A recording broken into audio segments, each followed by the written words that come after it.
No se on, mä olisin niinku morjesta taas. Eli tänään maistellaan sit tällaista linkosuon. Eli chili cheese snacksejä. Tää on rapea, rukinen ja tulinen. Eli tässä on Poppamiehen Blavotureti. Maistetaan mikä makuisin.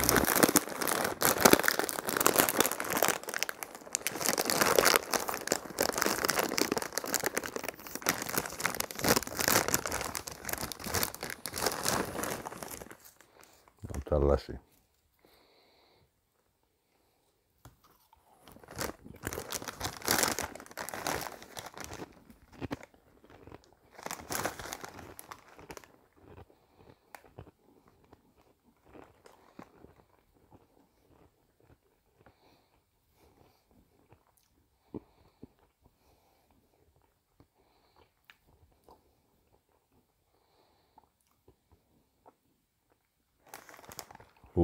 Tulee pieni potku.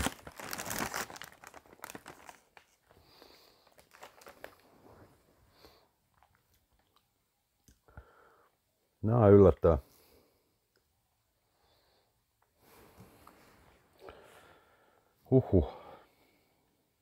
Ei tuo nyt paha oo.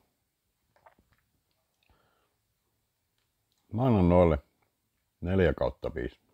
Ei mitään. Nähdään taas uuden videon parissa. Se on morjesta moi.